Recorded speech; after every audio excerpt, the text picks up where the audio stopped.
कब जरा सफारती महाज के ऊपर अभी क्या चल रहा है, क्योंकि इतनी बड़ी खबर मिल गई है हमें कि ईरान की तरफ से जवाब मिल गया है। तो ईरान की तरफ से जवाब के बाद अमेरिका का क्या रिस्पांस होगा और हम किस स्टेज पर बैठे हैं उसको ज़रा डिस्कस करते हैं। एम्बेसडर डॉक्टर जमील अहमद खान हमारे साथ मौजूद हैं। Is former ambassador of course, thank you very much. Doctor Qamar Cheema हमारे साथ मौजूद हैं, इंटरनेशनल रिलेशंस के एक्सपर्ट हैं। Thank you very much doctor साहब for joining me in the programme as well. Ambassador साहब, लेट्स स्टार्ट फ्रॉम यू। जवाब आ गया है, इससे आगे मैं कुछ नहीं कहूँगा। अगर जवाब नेगेटिव में आता तो शायद वजीर आजम इस तरह की कोई अनाउंसमेंट ना करते।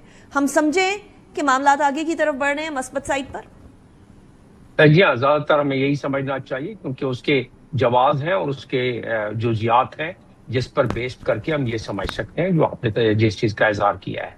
और वो क्या है, क्योंकि अमेरिका की एब्जॉर्प्शन पावर कम होती जा रही है। ईरान यकीनन उसके पास थोड़ी ज्यादा है, लेकिन ज्यादा अरसे तक उसके लिए भी मुश्किल हो जाएगा। गो के CIA कहती है कि वो तकरीबन 4 से लेकर 6 माह तक बर्दाश्त कर सकते हैं।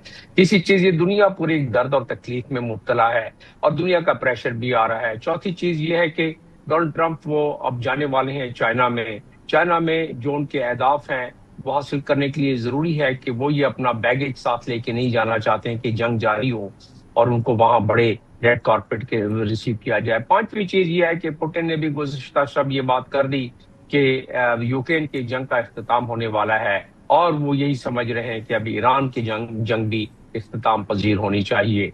तो ये 5-6 चीजों का अहाता करें और फिर उसके बाद इस चीज का अहाता करें कि क्या स्टेट ऑफ हॉर्मुज़ ज्यादा देर तक अगर ब्लॉकेड दोनों साइड से रहे, अमेरिकन ब्लॉकेड भी और ईरानियन ब्लॉकेड भी, तो क्या दुनिया में क्या एक तलातुम बर्पा होगा, उसका अंदाजा हम जिक्र करते रहे हैं। उसके फिगर्स मेरे पास हैं, अगर वक्त इजाजत दे तो आप मुझसे फिगर उसके ले लीजिएगा कि इकोनॉमिकली क्या क्या उसके हो जाएंगे।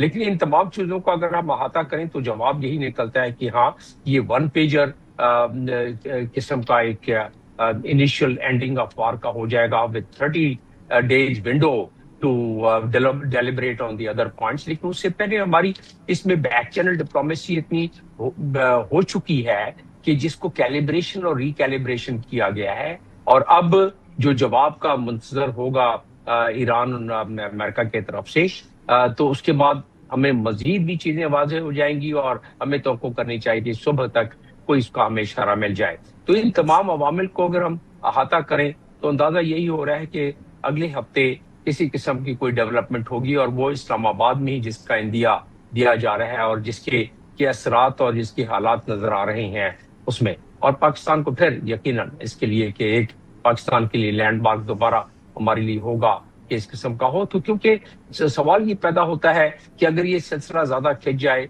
तो जो पैराडाइम चेंज होना है आज से 10 साल के बाद, वो पैराडाइम अभी सिक्योरिटी का इस खित्ते में जल्द उससे भी जल्द चेंज होना शुरू हो जाएगा। I'll come back to you because आपने एक बात जो फरमाई है बड़ी इंपॉर्टेंट है और वो कट ऑफ डेट है। अच्छा एम्बेसडर साहब, ultimately this is not just for Pakistan, this is not just for Iran और USA। ये सिर्फ रीजनल मामला भी नहीं है, इट्स अ ग्लोबल इशू।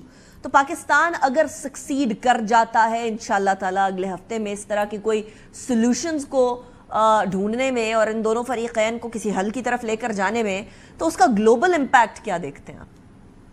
नहीं, पाकिस्तान का देखिए ट्रेजेक्टरी जो मार्का हक के बाद बढ़ी है और ये उसी चीज का शाखसाना है कि अब मीडिएशन के लिए डोनाल्ड ट्रंप भी पाकिस्तान पर तकिया किए हुए हैं और ईरान भी पाकिस्तान पे तकिया किया हुआ है और पाकिस्तान की कंसल्टेशन चाइना के साथ है, बाकी ममालिक के साथ है ये। और अब इसके बाद जो आपके सवाल का जवाब है, इसके बाद पाकिस्तान के सर पर एक और ताज आ जाएगा और यकीनन पाकिस्तान का कद काठ में मजीद इजाफा हो जाएगा। और जब किसी मुल्क के कद काठ में मजीद इजाफा हो जाता है, उसकी ट्रेजेक्टरी और उसके प्रोफाइल बढ़ जाता है, तो दुनिया उससे रिश्ते नाते करना चाहती है, दुनिया वहां इन्वेस्टमेंट करना चाहती है, दुनिया उनसे बिजनेस करना चाहती है, बायलैटरल प्लेटफॉर्म पे उनसे चीजों को हल करती है, चीजों को आगे लेके जाती है और मल्टीलैटरल प्लेटफॉर्म पे बहुत सारे मामला के हल निकलना शुरू हो जाते हैं। पाकिस्तान की इस कद काठ की वजह से आज आपने देखा कि फील्ड मार्शल सैयद आसिफ मुनीर साहब ने जो फरमाया कि कश्मीर का मामला जो है वो भी, और इंडस वाटर ट्रीटी का तो खैर पहले जिक्र हो चुका था। तो जब हमारा कद काठ इस लेवल का बढ़ जाएगा तो बाकी जो हमारे मामला हैं वो भी उसकी हल करने में आसानी पैदा हो जाएगी, क्योंकि दुनिया हमारी बात सुनेगी। बल्कि मुझे कोई اس میں زیادہ تعجب نہیں ہوگا، بلکہ یہ ہونا بھی چاہیے کہ پاکستان کا جو اب پروفائل بڑھ گیا ہے اور پاکستان کی جو پذیرائی ہو رہی ہے اس کے تحت پاکستان کو ریزولوشن لے کے جانا چاہیے کشمیر کے حوالے سے بھی، تاکہ وہ چیپٹر 7 کے تحت فیصلہ کروائے۔ چیپٹر 6 کے تحت تو بہت ساری ریزولوشن پاس ہو چکے ہیں، چیپٹر 7 کے بعد انڈیا کو کوئی جگہ نہیں ملے گی کہ وہ اس پہ عملداری نہ کر سکے۔ امپوزیشن پھر UN سیکیورٹی کاؤنسل کو باقاعدہ امپوز کرنا پڑے گا اپنے ڈیسیجن کو۔